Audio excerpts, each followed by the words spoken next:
Welcome, everyone, to the Modern Sacred Women's Work podcast. My name's Abby Payne, your co host, and we're excited to have conversations around what it means to be a modern woman, reconnecting with our sacred work as feminine beings, rebalancing the masculine feminine energies. I love it. I'm Chelsea Henderson, your other co-host, and thank you so much for joining us for our messy, informal conversations where we just explore all that is so important to us and what we think is important for the world. Thank you and enjoy. Hello, hello. Welcome. Welcome, everyone. Excited to have you here for another episode. Today we're going to be doing Abby's interview, right? We're calling it an interview, right? Yeah. I'm So excited. now I'm excited too. Now I get to pose some of those good questions your way, and we get to hear a little bit more in depth about our sweet, sweet Abby. All right, Yay. Abby. So then let's start with our basics, and give us like your basic intro. Let's hear your more masculine. Give me your My stepping into elevator the pitch. room. Who's Abby? Well, hello, everyone. My name's Abby Payne. I am who am I? Who is Abby? I'm 32 years old. I am child-free by choice. I am vegan. I am a hippie. I go in and out of dreadlocks depending on how I feel. I install them myself.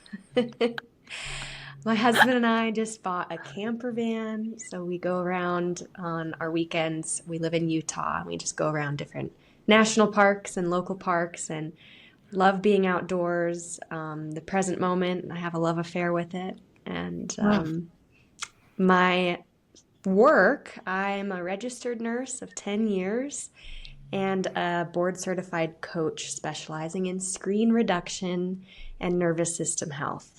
So I help people to reduce their screen time without using willpower, and I help people reconnect with their bodies and find peace and presence in their daily lives.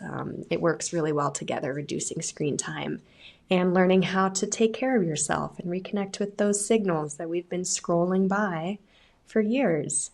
So that is me in a nutshell. That's what I do. Oh my God, I love it. You are so clear. Just like, here it is. I've been That would doing have a been lot of 20 minutes presentations. of babbling on my end. Well, I've been doing lots of presentations for therapy groups, and I love it. the pitch has had to be refined. The pitch, yes. Well, the pitch is good. The pitch is clear. Cool. Love that you're a vegan hippie, childless by choice. I'm like, I love it. It's I'm a very perfect. spoiled cat. Very a cat who was just crying for mommy because her bed warmer wasn't on. I mean, I come know. on.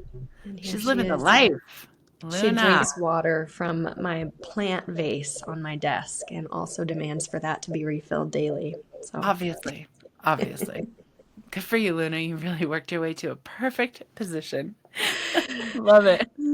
Okay, beautiful, Abby. I love your pitch. Now I want to move into more of the feminine, let's call it the woo-woo, because I'm pretty much obsessed with woo-woo. I want all things woo-woo in my life. So let's talk about, I want to hear about your sun and moon sign. I want to hear about your human design. These are some things we're going to try to call in from people we interview and from each other and bring some of that in. So tell me about that for you. well, thank you for reminding me, and because I forgot about that part.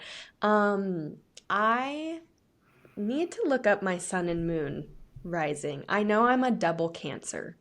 So I think I'm a Cancer moon and a Cancer like as my base sign, which basically means, from my understanding, I'm not great at astrology, is that I am a Cancer on the inside and I present as a Cancer. So I'm Oh, double water, which oh, means internally I'm water and externally I present that way. And Cancers also, they have that shell, they're the crab. mm. So they can appear a little bit hardened on the outside, which I don't ever resonate with, but every once in a while someone says they're intimidated by me or that they feel like there's a little bit of a shell up. When it comes to I get that vulnerability, too. maybe. That's so funny. And I'm I like, don't feel that really? way I don't. either. I wouldn't say that about you, but I get that too for sure. Play your Yeah, cards close to your chest, kind of a thing. I'm like, well, I mean, I'm exactly. self-sufficient. Is that what we mean by that? And like, you Yeah, seem I'm very like, well, I don't self-sufficient. trust anybody. Oh. Which also goes into, you didn't ask about this, but if anyone out there knows about the Enneagram, I am an I Enneagram do. 6. I'm a Do you 4. know about it? Oh, Even you're numbers. 4? Oh yeah. Yay, I love Drama fours. I love all the queen. numbers. I love it. So wait, you're a 6. Okay. So, Which is the loyal skeptic, which means I'm mm, extremely loyal to the people who make me feel safe. And I'm yeah. also skeptical of anyone that I meet, any institution, anything that promises things. I'm like, let me search you out first and really dig in there and see if you're legit. And if I decide that you are legit and you are trustworthy, you now have my loyalty until I die, I whether you love want that. it or not. I feel So that that's though. kind I of feel similar that. to the Cancer. So maybe that's the shell people see sometimes, but it's more about just like putting a little space between, because there's something about being an open person that I think sometimes does allow a little bit of intrusion from energies that aren't totally aligned sometimes. Mm-hmm. Mm-hmm. So I get Yeah. that. I think I've built that up in my life too, to be like, I am open and I'm relatively trusting, but I know better enough now not to just be trusting right up front. Like a Exactly. lot of It's stuff can very come. self-protective. And the Yeah. Enneagram 6, we one of our main things is we need safety. Everybody does, but we're the most safety conscious, the Mm, most fearful of the types. mm. And we cope by creating a wide safety net of people to catch us if we fall. So sometimes it's interesting because I'll find myself wanting to make sure my safety net is all good. Like, oh, I haven't talked to, Michaela for a while. I should text her, keep that alive and make sure and then I haven't, should make sure all parts of my net are like strong. Because Yeah. if something were to happen, if my husband falls ill or passes away, like I need to know that I will be caught by my people. And Yeah. so I'm always maintaining my net. And I thought that's something everybody did. And then learning more about the Enneagram and talking to other people, I'm like, other people don't think about that, like really at all. Not Like, until they're oh, falling. I think a lot of times, yeah. that I think that's actually more typical than we think it is. Because I feel Hmm. you on that one. I feel that like I think that is that self-sufficiency thing. I just want to know all the all the elements of the house are in order. And Yeah. I've noticed a lot of people don't think about that until they're falling. And then they're like, holy shit, I'm falling. Help. Right. Well, I mean, how many breakups did I go through as a teenager or in college where you meet a guy and you just throw yourself into that relationship, and then when you break up, you're like, oh, fuck, I haven't talked to any of my friends for 18 months. Ah, And yeah, now I exactly. need help and I need support, and they're kind of pissed at me because I disappeared from their lives. So that happened a couple times, and I'm like, okay, I can't do that. That's not cool. And Yeah. also, when shit hits the fan and the rug gets pulled out from under you, you do need those people. So it's like you have to Yep. maintain your net. So that's something Absolutely. that I enjoy doing. I do enjoy maintaining my net. That's so cool. I love learning that about the sixes. I find And then I you have asked about my human design. I am a yeah. manifesting generator. Right. I'm Okay. not super sure. Like I need to learn more. Human design has a lot to it. A Yeah. lot to it. But manifesting generators, I'm pretty sure we like manifest our own opportunities. We generate and we manifest. So Mm. I could be We wrong on that. gotta get into it more. I want to know more. We should have someone on who like, We should. And I don't know anybody um who's doing it. So we got to find somebody who's really into it and have someone on to talk about it because it's vast. Because my understanding is it's really a combination of astrology and numerology and, zodiac. uh-huh. Uh, It's like an not all in zodiac. one. Yeah, it's like a lot of it brought together, and I think it's really cool. So I'd Do love you to know learn what more. you are, Chelsea? I'm I'm sorry I a forgot to projector. ask all of these. in our last name. What No, about that's you? you asked. I mean, we can't ask all these questions, so we'll ask different ones. I'm a projector, and your Oh, husband is. nice. We've talked about Yep. this. Yep. I forgot about Yeah, that. Yeah.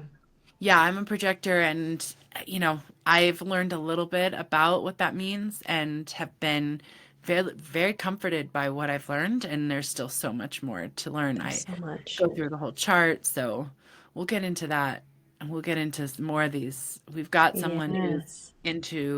who does astrology. We'll talk to. I'm excited about using this space to dive into some of those things and learn more about what that means and how it can be applied. Me So, too. I would love to learn more. Like one thing I know about the manifesting generator, or maybe it's just my chart, is I have what's called a sacral authority, mm, which is the sacral chakra, which is all about pleasure and mm, joy. So my authority is to follow the pleasure and to it, wait to respond. So if an opportunity comes up and I don't have an immediate fuck yes, yeah. then I need to wait and feel it out and Huh. trust my sacral authority. If I'm up in my head like, well, but it would be a great opportunity, but it on paper, it looks great, but there's something in me that goes, "Oh God, I really don't want to do that." Then I need to listen to that even if my mind is saying it's a good opportunity. And that has been really challenging for me to step into, is trusting my gut essentially, but it is where like our true wisdom lies. I'm sure it's not even just manifesting generators, it's all of us, but trusting what Yeah. lights me up and following Oh, that. I love that. I Hmm. love that very much. I will say before we started recording, we were having a discussion. Maybe we should reflect back to your mind telling you something is an opportunity and your body maybe is not saying that. I have had very similar, there's a learning curve for me there as well. I don't actually know where my authority lies on my chart. And yet I still feel that resonates with me a lot. I'm like, oh yeah, for sure. Hmm. There's something there to listen to. Yes, yeah, and that it's okay to say, "Let me get back to you." Yeah. That's been Yeah. huge for me. Is like I just will put pressure myself, like, "Oh, say yes or no right now." Yeah. Someone's Right. asking you to do something, and it's okay to say, let me think about it and I'll get back to you. That's my biggest authority. And it's in my human design that I should say that And particular listening to sentence. your body, right? Like listening to Hmm. your body, not because we have that inclination to overly intellectualize around things. It's very Yeah. much modern life. That's very much what's prized these days. And while it has a lot of importance and meaning in the world, I don't think it's always the way to go to be guided by, at least not for Yeah. myself. If I'm too in my Yes. head, I'm not doing what's totally right for me. I So, agree. And I think that for me, it's been an interesting thing to try and figure out like, what is my gut and my joy and what is my fear? Because oh, sometimes I won't do something because I'm intimidated or I don't think I'm good enough or yeah, the imposter syndrome, the insecurities. right, right, And I'm like, I know I need to weed out like, what is fear driving me to say, no, that doesn't feel like a good opportunity right. when maybe it really is. And I need to step into some confidence. And what is true sacral authority? That's still tricky for me. I think it's probably tricky for all of us to know like what's conditioning and fear and what is just my joy and my pleasure. Oh, I love that you're saying that. Okay, well, let's note that we'll talk about that too. Yeah. That's a whole other topic of discussion. We could go down for an hour Yeah, it's because true. I love that. I think there's a lot of deconditioning, reconditioning, whatever in a lot of what you're saying Hmm. there because Hmm. that is a challenge and also Hmm. like really important work. Yes. So cool. All right. Well, then tell me a little bit about your origins. Let's get into some of that and Hmm. how your story unfolds from some of that. Okay. All right. So my origins, I'll briefly take it back as far as I know, because I think ancestry is really cool. So Yes. great grandpa on my mom's side was a stowaway on a ship from Croatia and arrived in the United States in Ellis Island. Mm-hmm. And he was like 9 or 12, like somewhere in that age Oh my range. goodness. So child, and eventually made his way to Montana and started farming with my great grandmother Olga Oh, from Germany. wow. That's Yes. awesome. And then they had my grandparents, my grandmother stayed in Montana, my mom from Montana, and my dad's also from Montana. So a lot of meat and potatoes farming in Mm, my background. Scarcity, Dust Bowl, Great Depression, all of that. Definitely, mm, like my grandma rinsing and reusing Ziploc bags, Cool Whip containers, tin foil, very frugal, would hide money all over the place. Like when she passed away, when we were going through her house, I wasn't there for this, but they found money behind the toilet seat tank, the toilet tank.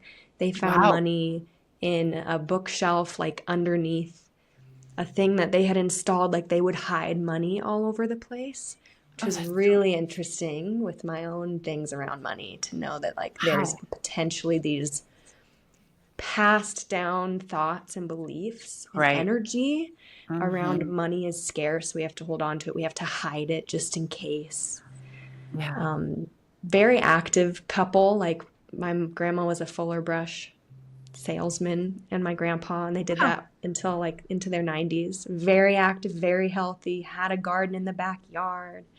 Loved Wow. my grandparents on that side. And then on my dad's side, I know a lot less, lots of addiction and alcoholism. On my dad's side of the family, like I've never seen my dad drink a beer in my life because Mm, he was like, I just can't. I don't want that. Didn't really know my grandparents, bipolar, mental health. My dad struggles with major depression. So that side of the family is a little bit more of a mystery. Know a lot more about my mom's side, but then so growing up for me, I was born in Colorado. My parents moved to Colorado after they were married, and I'm from a mixed family. So my dad had 3 kids, and then his wife cheated on him mm, and left him. And then my mom had 1 child, and her husband was physically abusive, sexually abusive mm. for 10 years, which she had married him because she had had an abortion, one of the first abortions, when she was 19 in the 70s. And her family so deeply shamed her, literally put her in the middle of a circle and got around her and told her that she had sinned, that she Holy had was a murderer, and shamed her so whoa. deeply and wounded her self-esteem so deeply that she ended up marrying a man who was so abusive because she thought it's all that she deserved for being such a murdering person, Wow. and had my sister with him. And she left him when she discovered child pornography in his bedroom. And she said, I deserve hell, but my daughter doesn't. And it was only because of that that she was able to leave. Moved back in with my grandparents. So that my parents met in church and were married a year later Oh my and goodness. had never gone to any therapy for either of their things. I think in that time, it was like early 80s, single parents were really rare. Yeah. And to find another one who also has kids, like you're divorced, you also have kids, Jump on it. jump on it. So they dated, they got married within a year. Rough, rough marriage. Like just so hard. Lots of fighting and bickering, lots of trauma.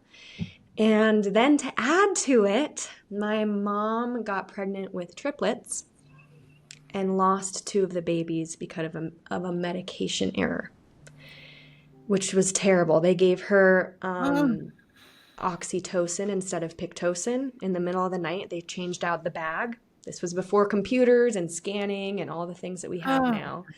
And God. she went into labor at 26 weeks pregnant with triplets and lost 2 of them. And my brother got cerebral palsy.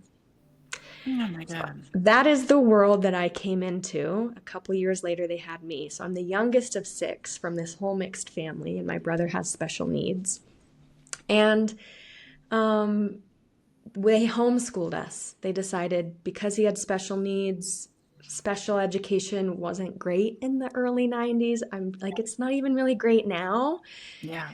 And so my mom and dad were like, let's homeschool, and homeschooled us, but did not provide any kind of socialization. No sports, no clubs, no groups. There were no girls my age on my block. There were boys my brother's age, so he had friends. They would get off from school and he would go and play. I had no one, and Mm. I would just cry and cry and cry that I had no friends. So that's the world that I grew up in, and Wow. um, that's just like the origins of my story to start with. Holy shit. I mean, I have to say, I know some of this, but to hear it like that, it just makes me feel even more impressed with what a light you are. That you're And I such. have to remind myself of it sometimes because when I'm feeling down, of like, oh, I'm still so insecure, or I'm I, still so, especially around friendship, I can get really insecure around friendships because I had none. I mean, it was my pining wish as a kid to oh, have one friend. And I would of go to course. church, and all the other girls were in like a co op together because we went to like a homeschool kind of church. They all knew each other.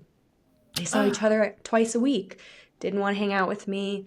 I would go to swimming lessons, same thing. Those kids all go to school together. I felt like oh, a complete outsider. So even still, when I feel insecure around friendships, of like, do they really like me or whatever, I have to give myself a lot of grace. yes. Like, you've come a long way, Abby. You had a rough Yes. childhood of A neglect, long so it's way. okay. Well, and the fact that you choose in the wake of all of that to be so loving, to be so open, to be such a bringer of light, to work in the light, is really impressive, especially heritage wise. I know we've talked about this before, but even just knowing now what we know about the energy bodies that we are and what we've brought into this world with us, even just genetically, we're carrying the weight of those who suffered during that depression, during that Mm, being a 10-year-old boy on a ship alone as a stowaway, going to a new country, the loneliness there, that's so much to hold. So it's yeah. Even incredibly just impressive. holding all of it from just my mother's life. Right. Just Yeah. her life has Yeah. been extremely heavy. I mean, Um, that's a lot of to, heaviness. oh yeah, No one yeah, should be treated that way. Never. right. And That's so horrendous. then, as a kid, she didn't have any coping skills, so it was just watch lots and lots and lots of TV. So even though like we were homeschooled, but it was pretty hands off. It was like, go read your book, Yeah. and mom's watching TV. And it was very much a lot of emotional neglect, a Yeah. lot of being, go play by yourself, but have no friends, a Right. lot of loneliness as a child, and a lot of Mm, depression. So, like around 9 years old, I started just feeling sad for no reason. I remember crying to my mom, like, I just feel sad. And she would say, why? What happened? I'm like, nothing. yeah. And I've read a book called Adult Children of Emotionally Immature Parents. Right. And it talks about when children experience emotional loneliness, Yeah. they don't know what they're experiencing. They'll just say, I feel sad and I don't know why. And that really hit me because I was like that. I used to say that all the time. I feel sad and I don't know why. Because no Absolutely. one can tell a child it's because you have no friends. I Right. didn't know what that would be like to have friends. This was my reality. And you didn't know how normal it was for children to have friends. It's how we learn and develop and grow is Hmm. to model the adults and to practice with the children. Right, So right. So to just isolation, say, like, I don't know, something doesn't feel right in my yeah. soul, and to not have anyone know, like, maybe it's because, like, she's always by Maybe she's herself. lonely. Yeah. Maybe she's Oh, lonely and she doesn't have that word. She well, doesn't have that word in her exactly. vocabulary to When say, you're a Mommy, kid, I'm lonely. I absolutely. would just say, I'm sad. And they Yeah. didn't know what to do. They're like, okay, she's sad all the time. We don't know why. But I think we know now, even for adults, loneliness equals sadness. Loneliness equals inflammation. Loneliness equals just Mhm. health. You know, Yeah. it's something to be taken seriously. You know, sometimes Yeah. people isolate because it Mhm. reinforces that whole thing. You know, you're in a loop, and Yeah. it's a big deal. So, And I wow. think that tying back to what I said in the beginning with my safety net, that's Yeah. another, so the Enneagram 6, whatever, once I started to make friends and started to Yeah. feel that support, I was like, I have to have this. So I'm always maintaining my net, always tightening up knots and making sure I'm got friends. It's definitely can be fueled by insecurity and fear. Yeah. But it makes me feel held. Yeah. And that seems really reasonable. It's a beautiful way to be held, you know? And it's Hmm. amazing that you found it. I think there's a lot of people who come from backgrounds like that who don't, you don't know what you don't know. And so if Hmm. you've only known this way of isolation and loneliness and sadness and shame, you could have chosen that. It's amazing that Yeah. you didn't. You're here for a reason and you're really walking that path. That's incredible. Thank you. Yeah, Yeah. I owe a lot to this one friend I met in church. Her name was Katie. She was like 4 years older than me. So I think we met when I was like 11 or 12 and she was 15, 16. Homegirl socialized me fast. Party girl, man. Party central. She would have house parties. Her parents would travel a lot. She had a big house that she lived in. She would invite over college boys. She would take me to Boulder, Colorado to like Halloween parties in college. Like, tell Wow. people you're 16. When I was 12, and Wow. I started smoking weed when I was 12. I like lost my virginity when I was freshly 13. So like too young, I think, in my opinion. But I 0 to kind of, 60. in some ways, I feel like I owe a lot to her because otherwise, like, who would I be? I would just be this homeschooler that never knew. It's Yeah. really important to socialize as a Yeah. kid. And it was like those last few years were like my opportunity to learn, to be around people, be in social settings, get drunk, toss Yeah. around with other teenagers. Like, I really needed that. And I think in a lot of ways, that's why I am who I am today. Because I know a lot of other homeschoolers that I grew up with or would see around, and they can be pretty socially behind. So I feel really glad for Katie just throwing me in there. Like, my first kiss was with a 24-year-old guy who thought I Oh, was 16 and I was 12. oh I was my. like, let's Wow. go. I developed Do quickly. it. I was like, I'll tell him I'm that. I loved partying. That's I was just so girl. fun after not having any Must of be a it. homeschool thing. I was the same way. Like, look at what I've been missing out on. Yeah, exactly. Let's do it. Yeah. That is I think that when I was thinking about homeschooling my son, you were very helpful in talking about, listen, the academics will come. That's fine. It's the social. And I Yeah. felt that was really helpful for me to be able to say to him, you get to choose, my friend, but you want friends, and I can teach you the alphabet and how to read and write.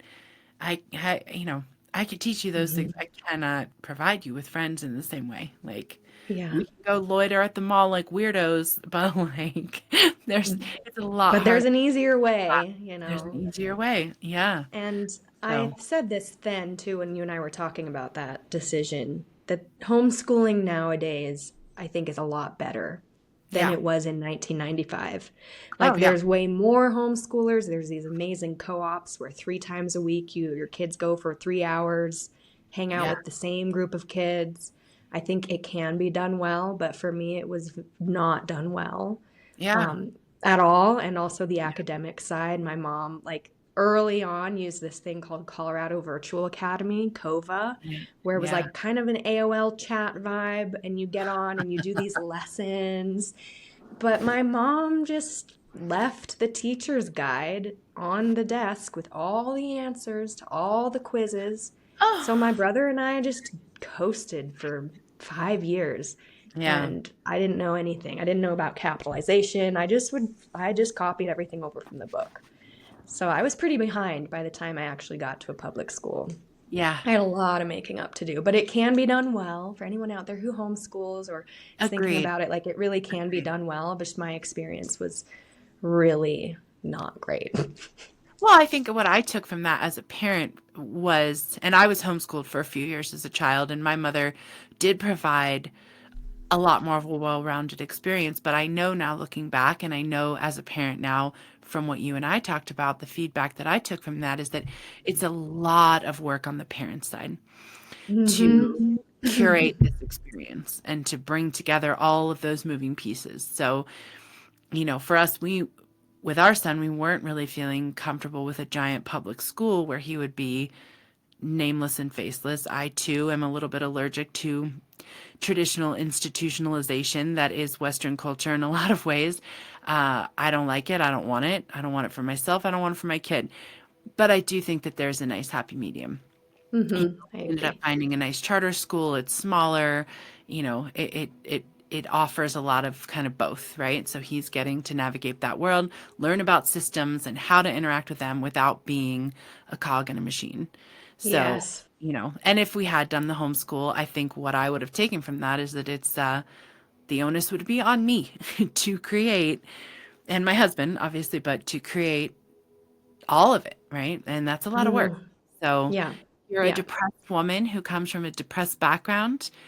Um, I'm going to be There's no dreaming. energy for that.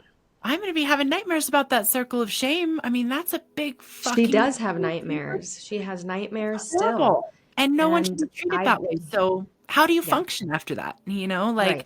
And then look what that does down the lineage. So how in the world could she then have created something so holistic and so detailed for you guys that seems Yeah, no, near it impossible. didn't happen. Yeah, it was Yeah. very much Yeah. not there. And um still challenging, still challenging to go to my home whenever, like, Christmas is the hardest time of year for me because I'm expected to go back to my parents' house, and walking into that house, still the same house I grew up in, it Mm. feels very much like walking back into a prison cell because I Oof. just felt so like I have got to get out of here. We didn't go anywhere.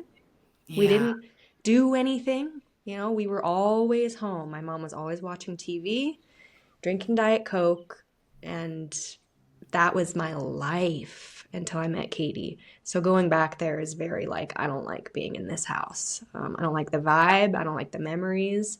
It's always challenging. And I've since Ah, kind of told my mom that more recently, and she doesn't get it. She says, she tried her best, and I would yeah. believe that she did, but Yeah. it's still hard. So, First of all, thank you for sharing because I feel like the beauty and honesty of this type of conversation is extremely potent and powerful. And I would love to point out in this moment that I think the work you and I are doing as our personal work, as our offering to the outside world, and even in this space, it it really is with the intention to raise the vibration even a little bit. And absolutely. depression is the low vibration energy, and it affects so much more than we think about, and we're not really great with it in this culture. It's still messy, it's taboo, it's weird, and people don't want to touch it. And I think that you're inspiring me in this moment, sharing this story about just the power of, these conversations, this work of embodiment, this work of raising your own vibration to impact the world around you, to then impact the greater, it's that ripple effect. And there's a It beauty is. there. And it's why we're doing this. And so I feel inspired to just say in this moment, like, that's why, that's why we're doing this, because we can change. She was doing her best. Yes, I she think was. about this with my father. I tell everybody my father's dead. He's not dead. He's very much alive. I think I shared that last time. But his depression is his essence, and it has Yeah. made him so unavailable to me as a parent, as a person in my life, that he is dead to me. Hmm. And when we talk about these things, we're talking about just our ability to resource from within and to create Hmm. that ripple effect that goes out from us to, and we're changing things. Like we're changing things down our line and forward on our line ancestrally. You know, we are changing things for your mother when we have these Yes. conversations. It's that concept of transcend and include, like Yeah. to Yeah. transcend, like each generation builds on the next, ideally towards more justice and freedom and equity and equality. And I have compassion for my mom, like everything she had. And in the 90s, nobody went to therapy. Like No. losing the babies alone would have, but then the previous marriage and the abortion and the shaming, like so much. And by the time I came along, like me and my brother, we were very much taught to numb our feelings because that's what she did. And I Yeah. know that's true for a lot of us, whether it was, drugs, alcohol, or TV. And just we don't feel our feelings in this family. We don't talk about our feelings and Yeah. we just go and handle them by ourselves. And that was very much the vibe, which is why I'm passionate about screen time reduction, is I Right. feel it is a nervous system emergency how much we use our screens to numb. Oh my God. And yeah, like you were saying, the work that I do is all about transcending and including because I have found ways to free myself. Mm. Again, very self sufficient. I've found things that work for me. I love finding solutions and investigating problems and creating a bridge for myself and then sharing that bridge with others. Yes, I love that. I love that. And I love it just feels like such an important thing to say out loud and to remind ourselves of the power that we Yeah, have to make change. We don't have to have a giant platform. We don't have to be making material change to be pushing our species just a little bit more toward the potential of our evolution. And absolutely. it's just as simple as forgiving. And I'm also reminded in this moment how much it is consistent work because I feel like I'm always, yeah, I took that road for sure. There was a lot of pain and a lot of disconnection in my childhood. And so I went down the drugs and alcohol. You know, I Hmm. partied hard for 10 years straight in a way that like sometimes I'm really surprised that I lived through it. You know, like Yeah, that was same. hard, hard shit. And it was extremely disconnected and yet it was me just thirsting for something. And Absolutely. now I know oh, it's that connection, but it's constant work. Like it's a there's Yes. still a constant draw for me to like, oh, you know what, today I'm just gonna get stoned and watch TV all day. Like that is still there in the back of my mind, being like, you could do this. It's easier. Like, It's always there. Yeah, that's oh, always it's there for there. me. And it's like this conditioned escapism that I grew Yeah, up with, that, it sounds like you grew up with, of we use things outside of ourselves to cope rather than inside of ourselves because no absolutely. one taught us how to resource from within because they didn't know how to Absolutely. resource from within and their parents didn't know how to No. resource from within. And so the No. moment you begin to learn to resource from within, you Yes. change history. You really Oh, do change history and your entire lineage, whether you have kids or not. I I have love that so much. I have like 20 plus nieces and nephews because my husband comes from an even bigger family than mine. Holy moly. And know my energy, how that will affect them, and my Huge. ability to self resource, my work as a nurse, my work as a coach, to have that internal well of peace and safety and those skills, it changes cultures. It breaks chains. So that is like we say it on this podcast. That's women's work. That is the work, male Absolutely. or female, is to learn to resource from within and break that pattern. It's Absolutely. not easy. It's not No. been easy, um, but it's so possible. And I like to be very transparent and vulnerable with my story because for anybody who's listening who's like, wow, that's like me too, Yeah. it can get so good. Like, you know, Mm. going back to when I was like 9, I started self harming. I was a cutter. at 9 years old, early until I would say like 16. And I attempted suicide twice before I was 16, ended up in the ER, like really struggled with my mental health. And to be where I am now, like I Yeah. know we talked about in previous podcasts with healing through time, where Yeah. it feels like I can send love and hope to that version of myself that's like trapped in her room, homeschooled in this house, and so hopeless that she would try to take her own life. And I Yeah. can send hope to her that, like, it's going to get really good. It's Yeah. going to get really good. You're going to have a Yes. camper van. You're going to have this cat you love. You're going to have it. And Hang in there. these friends that are Friends. beautiful and it's amazing. You don't know it until you're in it, to be in your own body and to Yeah. love being in that body and in that, to step into your energy body, to step into your soul and to be Yeah. like, oh, this actually fits me. This is who I am. Because we are so conditioned to look externally. There has to be a medicine or a person or a thing that's going to make this better. And that is a farce, or a trick that's not real. Mm-hmm. Those things are lovely and they can be wonderful augmentations to our life. But it's in here that we find all that and then we work from there. And it's this beautiful offering that I don't think I could explain to my 12-year-old self very well, other than to just say, it gets so much Hang better in there. and it gets so much easier, right?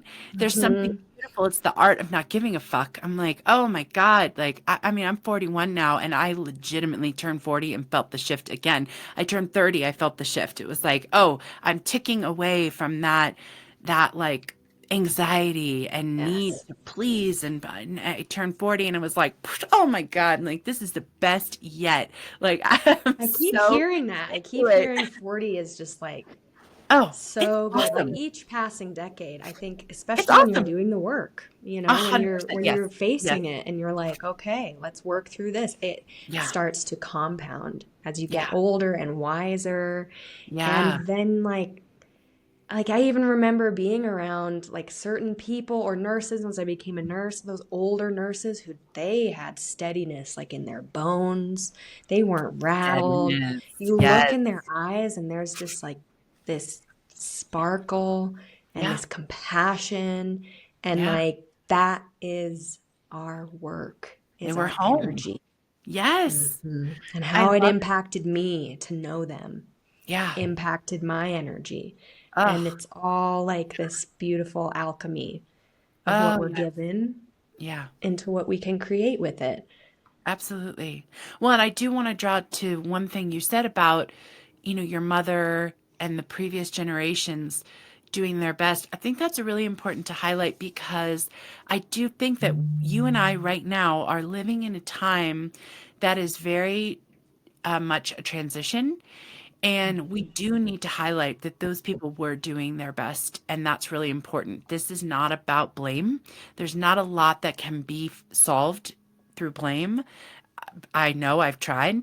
Um, and that it's important to highlight that, like, your grandparents, your great grandparents didn't give one little fuck about what we're talking about right now because they were trying to survive.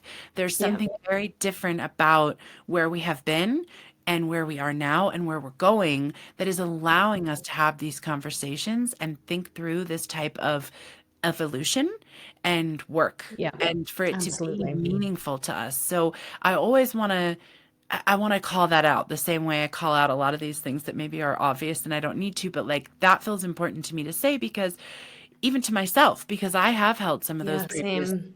generations accountable in a way that maybe wasn't fair. Like you weren't there for Right. me. Like, well, And you're like, really? Well, you had braces.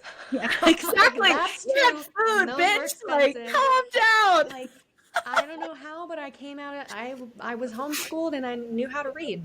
So my mom taught me how to read Something from happened. just her brain. Like there Something was so happened. much that she did give me. and Yes. so much that I'm now able to build on. And it is always good to remind myself of like, yeah, the braces that I had and that I never went Yes. hungry. And everything that was given for me. And nursing is built a lot around Maslow's hierarchy of needs. You've Mm. heard of that. It's that Yeah. pyramid where at the bottom is like basic needs, food, water, shelter, and then you move up Right. to the top triangle, which is self-actualization. Once all your Self-actualization. basic Yeah. needs and you have community and friends and purpose Right. and meaningful work, then you get to ask the questions, who am I? And I Right. feel like all the generations who have gone before us have laid the brickwork for those basic needs. And Yes. now we're getting to this place where, as a whole, as a species, we are asking, who are we? Yes. And diving into those Yes. questions. And it's only because of our ancestors that we're even able to do that. That is beautiful. And I love that you bring up Maslow's because a lot of people get stuck on those first ones. Maslow's Hmm. hierarchy of needs is all about structure built around you to keep you safe and food. And yes, but those are just the initial building blocks. And we've spent the last several 100,000 years as a species building that base. And now we are rapidly jumping to the top. And a lot of us aren't ready.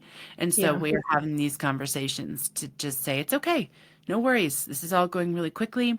It's a lot. We have been just fearfully protecting our home base for generations and generations, for millennia. And now we're taking rapid steps towards the top of the pyramid. And it's okay that a lot of us aren't ready. We'll get there. And having these conversations, like you said, those nurses that are more embodied, more self actualized, that energy touched you and lifted you a little bit. Like the rising tide Hmm. and all the boats and all that, it Yeah. feels very important. So Yeah. I love Exactly. it. I love Yeah. it. Okay, let me ask you another question. Let me ask Okay. you another question. Okay.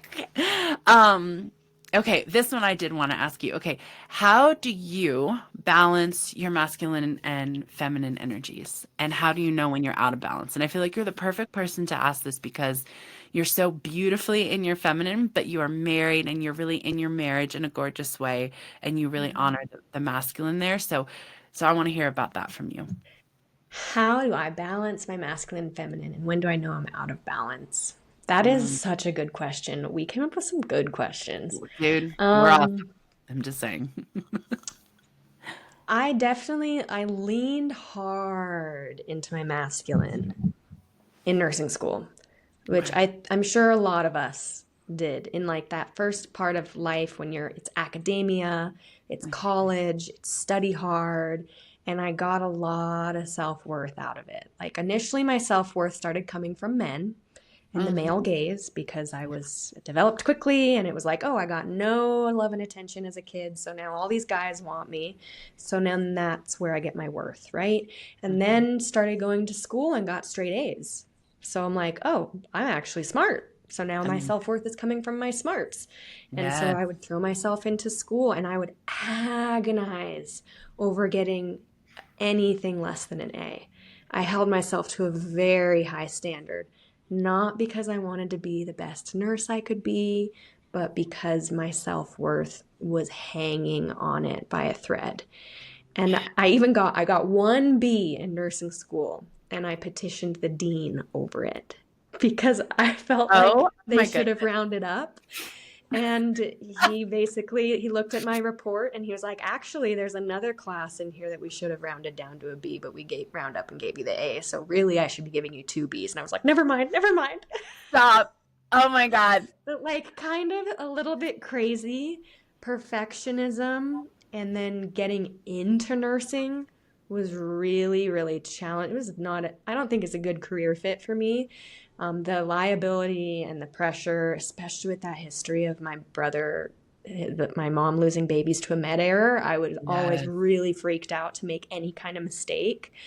So being in my masculine for me feels like hyper perfectionism, really like needing to nail down every little detail and feeling like I need to be perfect. I need to get the Mm. straight A's and I can't make a mistake. I Mhm. have big fear around making mistakes, which I think came from being a nurse because there is no margin for error in nursing. and I have lost patients and I have made mistakes and I've made med errors. Every single nurse does. You Yeah. can't not. Yeah. And they crippled me and just made me double down even harder on like, you have to be perfect. And then, yeah, walking into a nursing shift was just hell on earth for my nervous system. And then there would be other nurses who were just so like chill. Like, how can you be so chill? Like, this job is the worst stressful job ever. And they're just like, I mean, yeah, we'll fix anything that, it's fine. But Yeah. all my conditioning, just made me that way. So now in my business, in my marriage, in my life, I will feel that I'm tipping over into that masculine grind perfectionism by feeling out of my body. And Mm. for me, like my therapist, they would always ask, like, where do you feel that in your body? And I Yeah. would always be like, I have no idea what you're talking about. I am in my head. Right. I'm in the fantasy world of things going wrong and what would I do. I don't feel it in my body at all. And it finally took a somatic experiencing therapist to say, so you know when you're not in your body because you don't feel it anywhere. And Right. I was like, that is really interesting. And then she would kind of have me like, okay, come back into your body and like taught me how to feel into my body. And that was just mind blowing to me that I can tell when I'm in my masculine too much because I don't feel my body at all. I'm just out of it completely. I'm in my brain so much. Yeah. That's amazing. Somatic therapy is incredible and everyone should do it. Um, Yes, I've very struggled with healing. that for a long time because in the most analytical way, I couldn't get over my head is a part of my body. So Hmm. like I'm here, like I'm home, and it was that real like integration factor of like, yes, but being up here actually does take you out of it. Even though it's technically in your body, you're not in your body because you're ignoring all of this, and this is vast. And this, And it's a type of disassociation for me. yeah, yeah, If I absolutely. can hyper rationalize and think all the worst case scenarios through, and then it's a way of self protecting from the feelings that I don't know how to feel in my body, which is fear. Fear has Yeah. been a huge, crippling, panic attack level fear. And rationalizing and creating safety in my mind is how I have coped. So it's definitely like disassociation from those things for me. I Yeah. can feel it. I get very dog paddle energy in my business in particular because it's just such a very close to my spirit. I love my work and I want to help people. And Yeah. I can tip over pretty easily into I have to make this work. Right. Period. I Right. must. I need to post on social media every single day. I need to Right. take a marketing class. I need to do this. I need to make a mini course. I need to do this. And I feel completely scattered. I feel Yeah. spread thin. I feel fragile and scarcity and like I'm treading water Yeah. and then I remember like I can just stand up. The Yeah. water is shallow. Like I don't need to be treading water. I can stand up, take a breath, go for a walk because everything is okay. Yeah. And like that brings me more into that feminine abundance side Yeah. of things of like you have everything you need. You have a house, you have the roof over your head, you have food, you have friends, you have a cat, you have a camper van. Girl, You got so much. breathe. You're good. You're good. Take You're a good. breath. Like self-parenting, mothering myself. The self-soothing is humongous. Yeah. Hmm. Hmm. Oh, and those energies are they're there for a reason, you know. We talk about our ancestors, those energies really helped them. You know, that feeling of scarcity was a lot more meaningful when it was That's about true. food. Now Hmm. it's about Hiding money. likes on social media and a bunch of bullshit that doesn't actually matter in a tangible way to our human experience, but we have attached it that way. So it's really Yeah. hard to disconnect. And I shouldn't say bullshit. And it has a place, right? It's just not at the level that we physically experience it, right? That we spiritually experience it. So it's not bullshit. That's me being judgmental.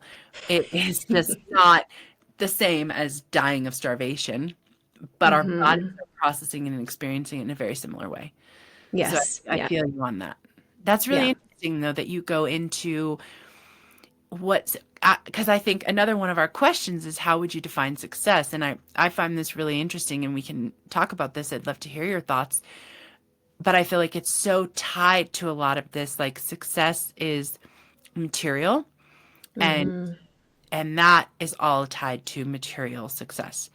We have to Yes. be upping our output. We have to be optimizing, and every other barf worthy Silicon Valley word that like has been created so that people in meetings can feel really important about themselves. When they like jump from one to the other or whatever, like I have a little bit of lingo from my few years in that world. And bless you, darling. And and I think that it's just a lot of pressure. It's a lot of pressure that we put on ourselves, and it doesn't actually align with many of us because it's not just that it's masculine, too it's too much of one energy, not enough balance, Mm-hmm. right? Mm-hmm. There's a balance Agreed. there. Like you and I just had this conversation of like, if you have an offering and you never put it out there, then essentially you don't exist. You only exist in your own mind. You can't expect to help anybody or get any kind of like livelihood benefits from an offering that's never been put out there. So there is the balance, right? Of like, I'm not just going to hold this in my cocoon of safety, but I'm also not going to like doggy paddle myself to death, Mm-hmm. right? That That balance. is the balance. That is the Yes, because balance. I can even be taking a lot of the same actions, but the Mm. energy underneath it is different.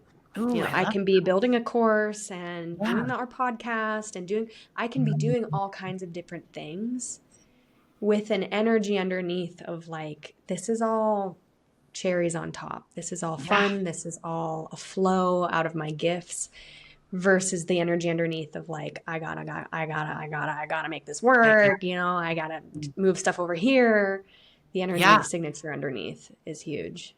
Yeah. So then to the point of moving towards this other question, then has that kind of inspired you to redefine success for yourself, or do you have a Hmm. definition of that, or are you still playing with Yeah. that? I'm still in the middle of it, I would say. It's kind of a back and forth. And, I feel very blessed to have my husband who we are very aligned on our values and our Hmm. beliefs. Yep. And,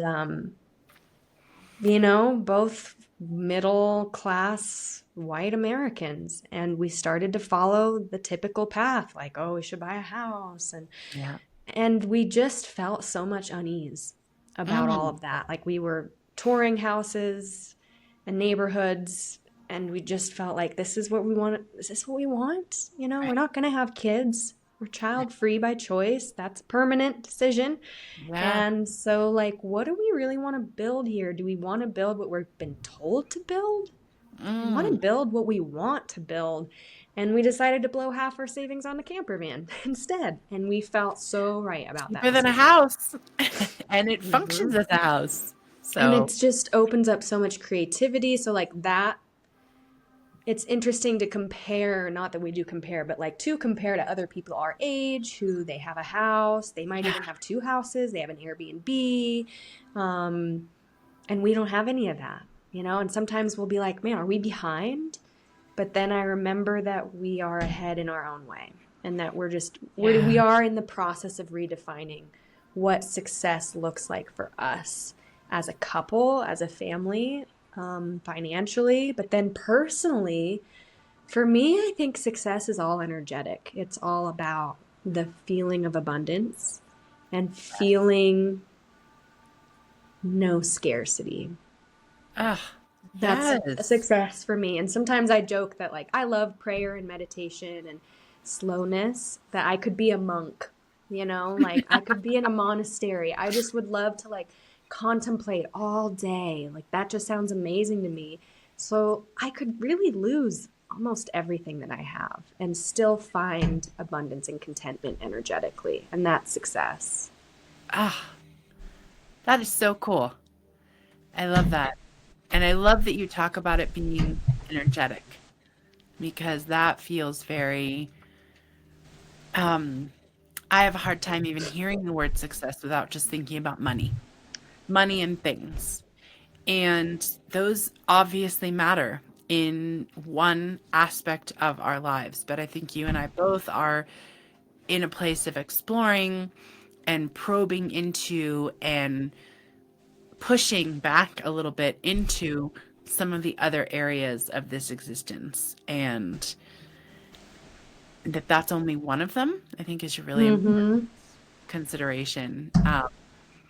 And Yeah. that it does matter. Obviously, like if you don't go for any of those, then you could end up living in your car or living on the street. And, like you talked about the guy in He could be Boston. happier than everybody He in could their be happier than houses, all of us. stressed out of their minds, managing Exactly. all their So fucking money. he could be the I'm most gonna close successful this one of window. us. Oh, is that all wind? I thought you had a fan on. That is It's wind. absolutely crazy. There's The a storm Utah rolling wind. in. Oh, girl, Okay, listen, you we're know good. how it is up in Yeah, these no, truly mountain though, you areas. could be the homeless man who's happier than all the people stressing out. Like Zach and I right now Yeah, are watching that show Succession. I don't know if anyone's seen that.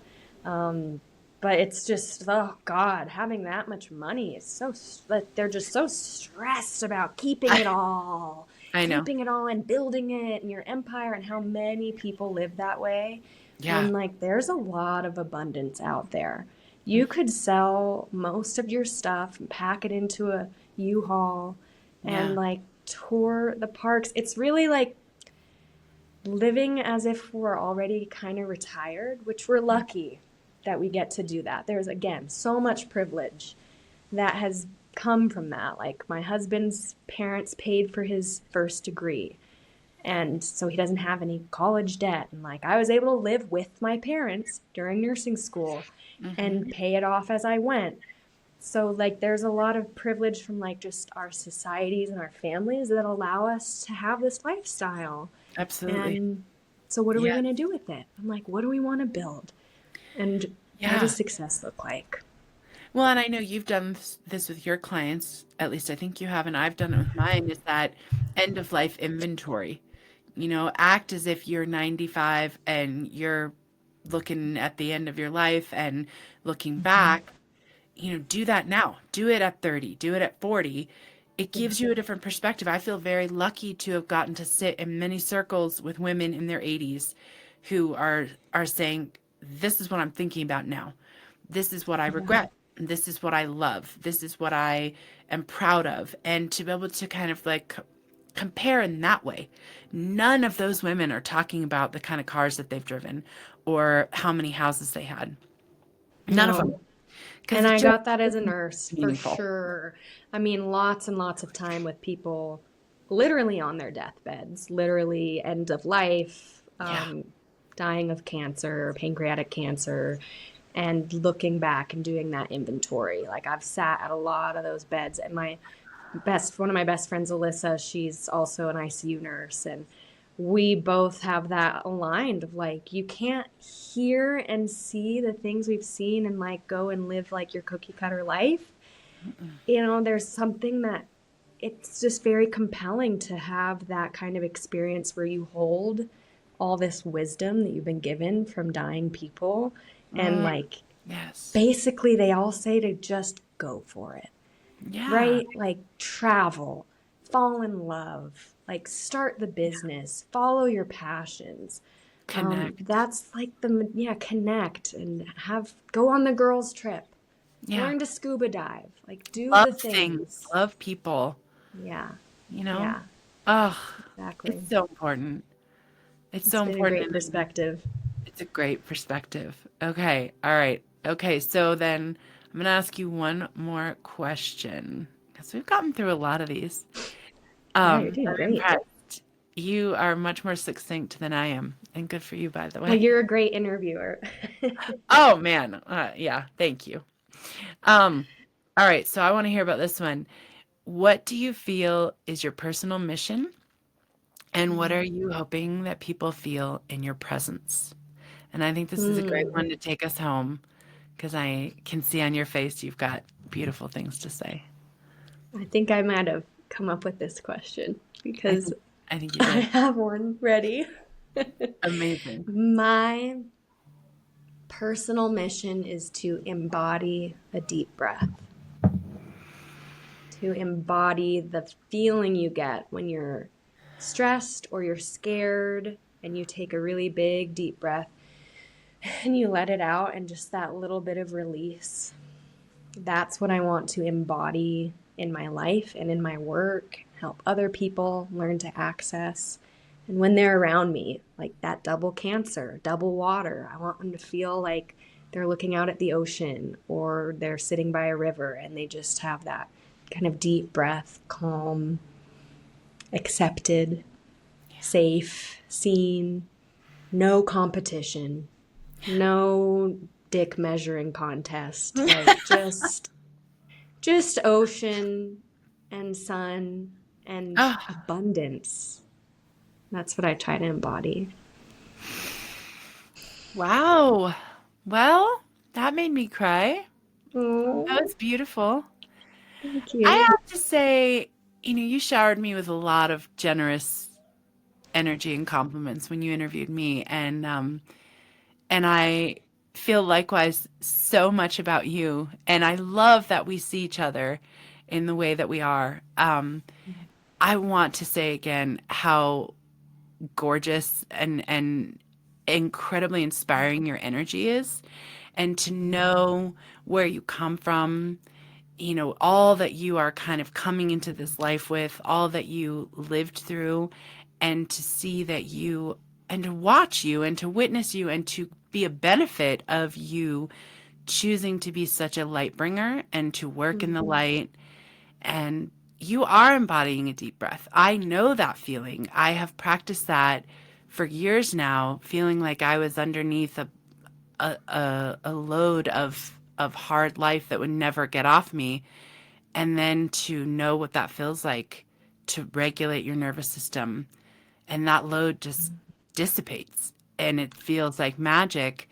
You are that, and you bring that, and you have brought that since the first time I met you. And I am extremely grateful to know you and to get to Oh, watch you be who you are. And you're 100% doing that. You are embodying that deep breath, and you are bringing that to people in your presence. It feels that way. And you make me thank really you. hopeful. And I think that in this current landscape of human existence, that is a rare commodity. So I'd love to just Oh, bring that yes. to your attention and say thank you so much for that, because that is not nothing. In fact, that's huge. That's a huge offering for the world. Mm, I love So that. Thank you, Chelsea. I thank you. love that I make you feel hopeful too, because that's, Yeah, I think, having gone through everything I've gone through, and there's all, of course, so much more too, there's you so know. much more. But that's such a bountiful Going through thing it to all bring. and being where I am and being content Yeah. and peaceful, there is just that, it's there to tap into. It's Yes. there in all of us to tap into peace and presence and joy. It's just right there. Yeah. And when I can tap into it for myself, it definitely ripples out because I've experienced it rippling out from other people. Yeah. And it's a cultivated presence, like any garden. It's something you cultivate, you grow, you tend to within yourself. And Yes. then it starts to feed you, and then it feeds others, and it becomes this beautiful garden that reaches out to your community. It is, I feel, the most important work that we can do is to cultivate our own presence and our own inner peace to change the world and to build on all those bricks laid from previous generations, is to take all of this and not just scroll on our phones all day, but to take it and cultivate inner peace. Yeah. Yeah. I love that. And I'm so grateful to know you and to be having these conversations with you and to get to be in that space, because I think that's something that it just makes me realize we can do all this for ourselves, and we just having the right teachers, having the right guides, having the right looking to everyone around us to see everyone is bringing something. Yes. So what is that thing that they're bringing and taking it, and it just it just is the antidote to scarcity. Yeah. Yes. It So is it's the work. It's so good. And I feel the same with you. So thankful to have you. And thank you for reflecting that back to me, and seeing me. easy to reflect. It's just this glowing, glittering, beautiful thing right there. Love it. Well, you're a fabulous human. I love getting to know you better in this space, and I can't wait till next time. We've got some exciting things that I'm like so excited about talking about. I want to just keep going and talk about them all right now. But I know, same here. we'll take a break for our We'll voices. hold ourselves in and spread it out. But thank you so much for this great, giving me a platform to share my story. And thank you, everyone out there who is listening Yeah. now and in the future, near and far. I hope that this has brought you hope and um, just helped you see your own story. Thank you for sharing your story. It's a beautiful thing when we can open up and share our stories so vulnerably and you recognize how much we all have in common. It's Yeah. I think it's just an incredible offering. So thank you for sharing. I love you so much. I'm so glad you're Love you my friend. too. All Same right, we here. will talk soon and talk and see everyone next time. Bye. Thanks for listening to another episode of the Modern Sacred Women's Work podcast. We're so glad you came. If you'd like to learn more about Modern Sacred, our offerings, book clubs, and women's events, you can go to modernsacred.com or follow us on Substack. We were so happy you were here with us. I hope you have a great rest of your day. Thanks for listening.